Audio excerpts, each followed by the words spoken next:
Assalamualaikum warahmatullahi wabarakatuh. Waalaikumsalam warahmatullahi wabarakatuh.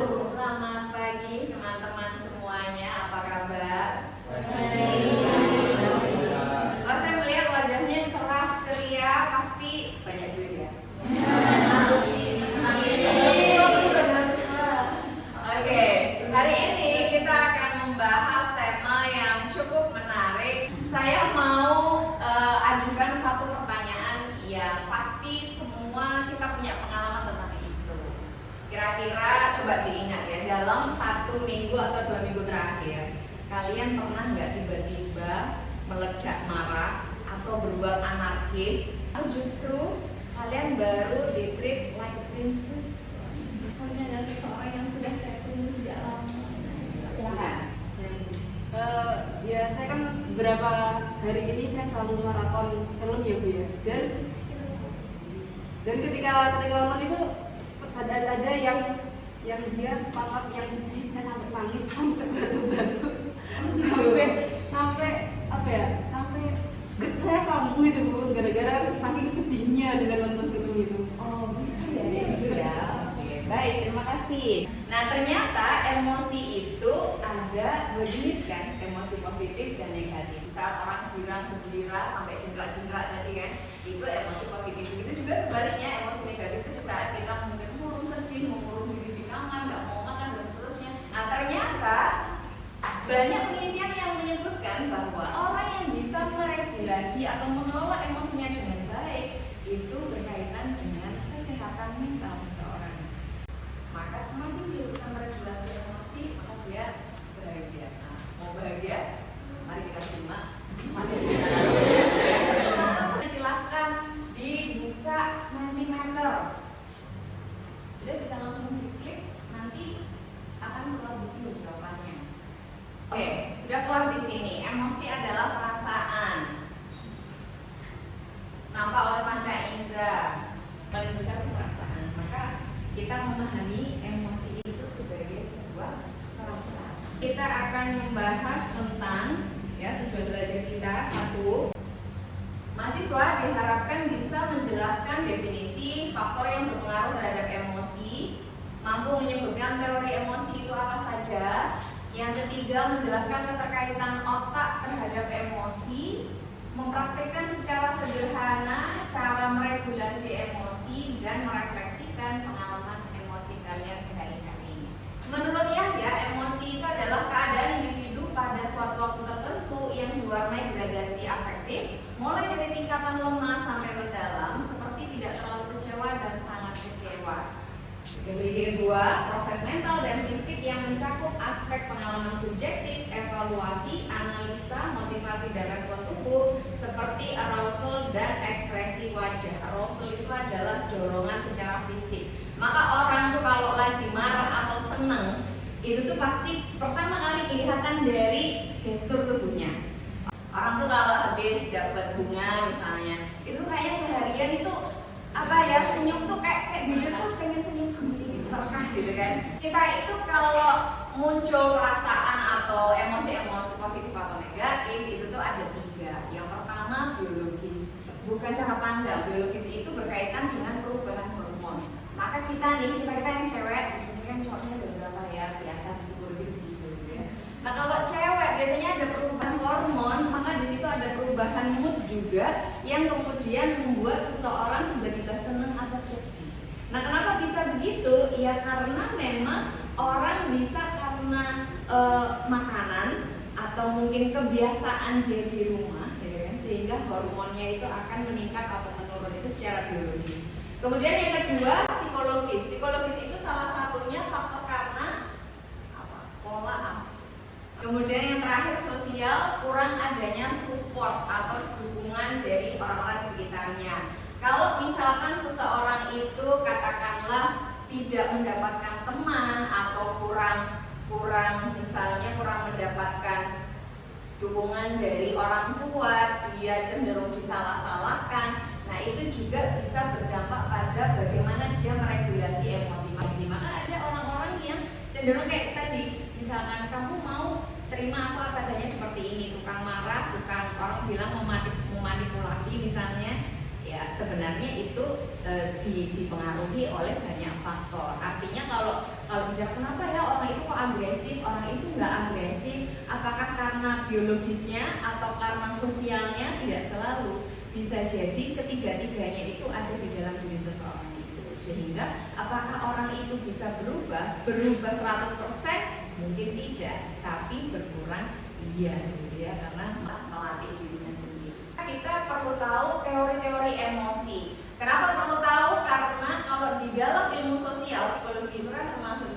ilmu sosial ya. Nah, maka tidak bisa kita itu memahaminya seperti eksak. Orang sosial ngomongnya 1 tambah 1 bisa 11.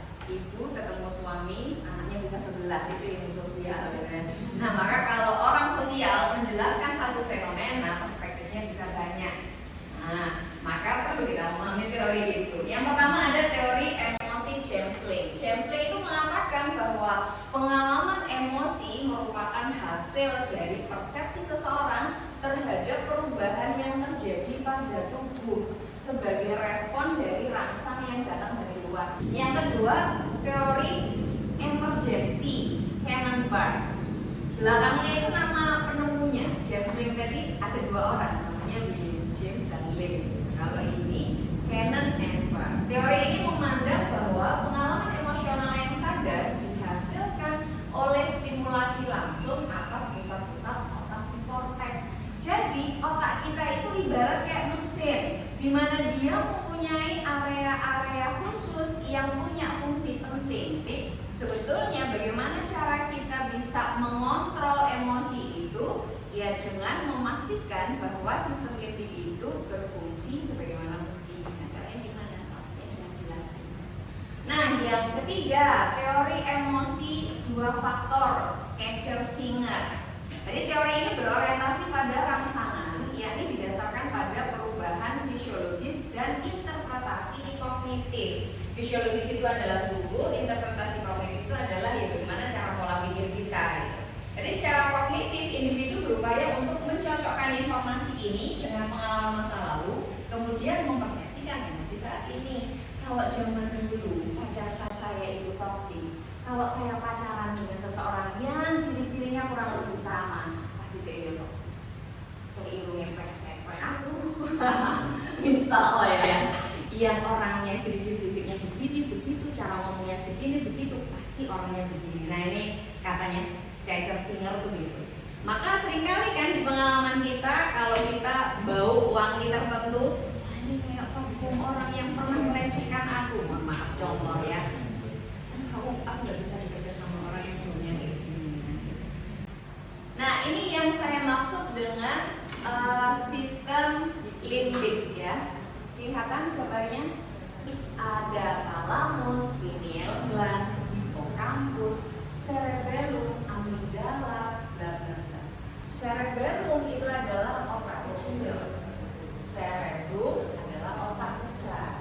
Nah di dalam otak besar itu sebenarnya yang kita pahami bagi lagi ada otak kanan dan otak kiri. Otak kanan itu sebagai otak yang spontanitas, otak kiri adalah otak yang sistematis berpikir dan berbahasa, hitung, begitu itu ada di otak kiri.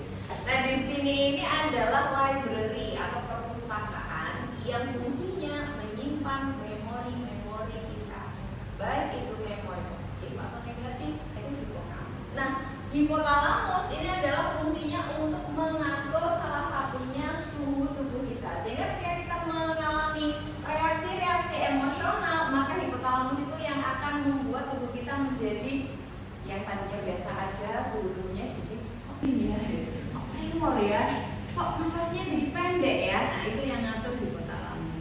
Nah amigdala ini adalah boleh dibilang sebagai security gitu ya. Kalau kita menerima sebuah informasi yang dianggap itu mengancam jiwa, harga diri kita gitu kan. Nah maka amigdala ini akan menyalakan sinyal-sinyal bahwa hey, hati-hati, di luar sana akan ada orang-orang yang mengancam kamu, merendahkan kamu. Oke, apa akan ngambil puja-puja gitu ya. Nah sehingga amigdala itu yang menyalakan sinyal lebih kuat gitu.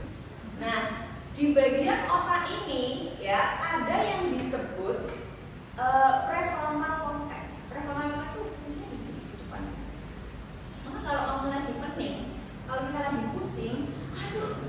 mungkin. Enggak kan? Nah sehingga kalau amigdalanya itu bisa ditekan dengan si prefrontal cortex, enggak kok, itu tuh biasa aja. Bisa presentasi dianggap sebagai sesuatu yang mengancam, nanti aku akan dipermalukan di depan kelas, padahal ini belum tentu, gitu kan? Kecil. Nah ketika kecil, yang dominannya prefrontal cortex, nah disitu kita bisa berpikir jernih, nggak ngeblank. Izin bertanya. Ya. Untuk amigdala tadi itu yang untuk mendefinisikan bahwa seseorang itu amigdalanya baik, itu amigdala yang cenderung apa, ukurannya besar atau ukurannya kecil? Ya. Oke, terima kasih atas pertanyaannya. Jadi kalau dibilang tentang apakah ukurannya itu lebih besar atau lebih kecil ketika amigdala itu bagus atau buruk, sebenarnya kalau bicara tentang struktur otak, setiap manusia normal itu sama, baik ukurannya, jumlah. Kalau jumlah selnya berbeda karena itu berkaitan dengan aktivitas kognitif setiap orang. Semakin tinggi aktivitas kognitif seseorang, maka semakin banyak sel sarafnya. Maka kenapa kita diminta untuk melakukan aktivitas otak, misalnya kayak istirahat atau mungkin membaca. Nah itu akan membedakan kita dengan orang-orang yang barangkali aktivitas kognitifnya kurang. Tapi apakah itu berkaitan dengan misalnya orangnya pemarah, berarti amigdalanya mungkin lebih besar? Enggak ada seperti itu. Jadi amigdala itu sebenarnya fungsinya hanya untuk memberikan sinyal bahwa ada sesuatu yang dianggap, namanya dianggap itu kan subjektif ya tiap orang ya. Nah terkait dengan tadi faktornya, bisa karena pola asuh, bisa karena sosial, bisa karena dia nggak ada teman dan lain sebagainya, mungkin dia dari kecil dibully sehingga kan amigdalanya semakin aktif nih karena dia nggak pernah punya pengalaman yang mengenakan menurut dia gitu kan. Nah sehingga ketika terjadi muncul seperti itu ya harus dilatih. Gimana caranya dilatih? Ada beberapa hal, salah satunya dengan journaling atau dengan latihan mindfulness. Mindfulness itu makanya orang zaman sekarang tuh ada yang ikut yoga misalnya. Ikut yoga itu bukan berarti mungkin yang kontra itu kan ajaran dari Cina misalnya, mungkin ada keyakinan-keyakinan atau mantra-mantra yang diucapkan, tapi sebetulnya yang diambil adalah bagaimana cara mengolah nafas. Orang itu ketika olah nafasnya tepat, maka oksigen yang masuk itu juga cukup. Ketika cukup, kita bisa mengalirkan aliran darah ke seluruh tubuh termasuk otak, sehingga cara berpikir kita mengolah semua situasi yang kita serang itu bisa dengan lebih baik. Ada orang skizofrenia atau orang dengan gangguan jiwa, dia dikategorisasi gangguan jiwa. Tapi zaman dulu tuh dia kiroah terbaik. Kok seeleng? Kok masih ingat apa yang dia hafal dulu? Ya yang kena bukan di bagian itu, bukan di bagian otak kirinya kan berarti. Oke teman-teman, jadi untuk kita supaya bisa memahami apa itu emosi dan faktor-faktor yang berpengaruh tadi, teman-teman silahkan membagi kelompok menjadi 4 ya, 4 kelompok, jumlahnya 4 kelompok. Oke, yuk kelompok 1. Di kelas 11 sampai kelas 12 awal itu saya merasakan kesendirian. Nah, tapi mungkin teman-teman saya yang lain melihat saya itu bisa gembira dengan teman-teman dia. Tapi yang saya rasakan saya itu sendiri. Setiap kamus juga dia udahlah fan-fan aja. Tapi pada saat saya di rumah itu kayak ini kok beneran saya diginiin gitu Bu. Nah amigdala saya itu kayak gak bisa nih kalau saya diginiin terus. Akhirnya saya melampiaskan semuanya itu dimulai dari jogging. Oke, baik teman-teman. Jadi dari apa yang sudah di-sharingkan oleh teman-teman itu, bahwa manusia itu ketika mengalami pengalaman-pengalaman emosi, baik itu emosi positif dan negatif, terutama yang negatif ya, orang itu bisa justru merusak orang lain atau merusak diri sendiri, gitu kan? Makanya banyak kasus-kasus yang kita temui di luar sana. Kayaknya orang itu tiap hari dia baik kok, selalu senyum, ramah, tiba-tiba bunuh gitu. Banyak ya kasus yang kita temui seperti itu ya. Nah karena salah satunya emosi kita ternyata kurang terregulasi dengan baik. Ibarat kalian tahu bisul, bisul itu kalau misalkan dia nggak bahasanya disudet, dikeluarkan nanahnya, itu kan dia akan makin sakit ya. Nah itu contoh merusak ke dalam. Kalau merusak keluar, ya mungkin kita jadi uring-uringan gitu. Padahal sumber sakitnya ada di bisul kita itu tadi. Gitu. Nah maka emosi itu ketika kita mendapati emosi diri kita itu lagi tadi nggak apa-apa banget kok kita nangis. Emosinya mungkin kita marah sama dia, tapi supaya hubungan saya itu tetap baik dan saya juga tidak merusak diri saya sendiri, maka saya harus punya media. Medianya apa? Salah satunya kalian bisa menuliskan semua perasaan, kekecewaan, kekesalan itu di buku. Nah, bagaimana cara kita mereframing orang tersebut? Tiap hari ketemu, tiap hari juga bikin kesel, gimana? Ya sudah, kita bayangkan aja dia nggak ada di situ, misalnya. Atau ketika kita belum siap untuk ketemu dia, jaga jarak sebisanya. Kalau misalkan, ya ibaratnya orang tuh kayak kalau lagi sakit, proses menyembuhkan itu kan bertahap ya. Pertama mungkin obatnya yang diminum itu 4 tablet misalnya. Nanti setelah sembuh, tiba-tiba nanti tinggal 2, 3, separuh kayak gitu kan. Nah, jadi artinya ketika kita mereframing, kita itu berusaha untuk membuat objek itu seolah-olah tidak menjadi sosok yang membuat kita sakit. Ada salah satu tokoh aksi, siapa namanya, tolong bantu saya, yang takut sama kerupuk. Dia tuh aksi pencaksilat itu nomor siapa sih? Iko Uwais. Iko Uwais itu takut sama kerupuk. Itu tuh dia takut, kenapa? Ya nggak tahu, mungkin di zaman dulu tuh dia sering takut sama keluarganya gimana. Jadi sebenarnya kalau kita sedang emosi tingkat tinggi, yang bisa menyembuhkan siapa? Berarti kita sendiri, bukan orang lain. Nah kita yang meregulasi itu, yang mengatur itu, yang mengubah cara pandang kita sendiri tentang orang-orang yang punya itu. Atau yang ketiga, journaling. Journaling itu kita dengan menuliskan apa yang kalian keluhkan, apa yang kalian kecewakan. Itu ditulis, aku merasa tidak dihormati, dihargai, aku diabaikan dan seterusnya. Dan di saat di tengah-tengah kita mungkin pada saat journaling itu akan ngerasa nangis, ngerasa kok nangis beneran juga nggak apa-apa, nangis aja, teriak-teriak aja, mau sobek kertas itu sobek aja gitu. Dan seterusnya, nanti emosinya akan teralirkan dari situ ya, tadi ibaratnya ya. Terus kalau ada keluhan-keluhan, loh enak dong dia menyakiti saya, dia bisa hidup berkeliaran bebas, tapi saya masih tersiksa. Ya pasti dia akan menerima balasan walaupun tidak dibalas langsung oleh Anda. Dia akan mendapatkan balasan, entah mungkin dia tambah kaya tapi hatinya nggak tenang. Dia banyak pasangan tapi ternyata pasangannya hanya ingin hartanya dia, misalnya.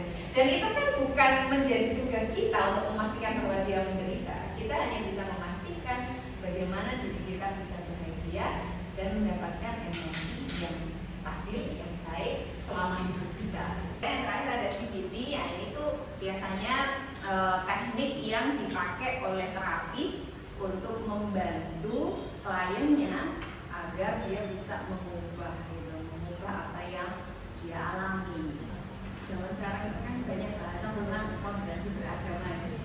Artinya kita itu berperilaku beragama itu sesuai dengan ya tengah-tengah. Ibarat manusia itu butuh menyembah Tuhan, tapi dia juga butuh kerja. Nggak kerja aja, tapi nggak bertuhan.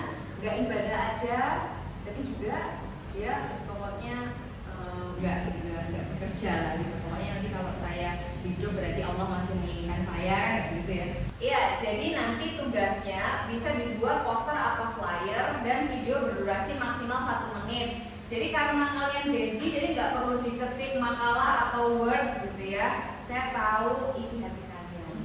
Jadi nanti silakan yang dimasukkan ke dalam poster atau video itu. Yang pertama, ceritakan satu pengalaman ketika kamu merasakan emosi tertentu. Kemudian yang kedua, apa yang terjadi dengan tubuhmu dan pikiranmu saat itu? Apakah kamu merasa demam, kemeriang, mungkin tiba-tiba tremor atau nafasnya pendek? Nilai atau ajaran apa yang kamu pegang saat itu? Kenapa? Misalnya, saya itu kalau marah harus ketemu dengan orang dan pukul dia tanpa alasan, misalnya. Kemudian kalau kamu bisa mengulang apa yang ingin kamu lakukan secara berbeda. Kalau kebiasaan kamu marah, misalkan masih seperti itu, atau misalnya kamu itu melempar apapun yang ada di rumah gitu. Kalau misalnya ada kesempatan lain dan kamu bisa memperbaiki, apa sih yang bisa kamu lakukan? gitu ya. Jadi waktu pengerjaannya 1 minggu dan saya rasa itu cukup ya untuk mengerjakan tugas ya. Terima kasih teman-teman. Insya Allah kita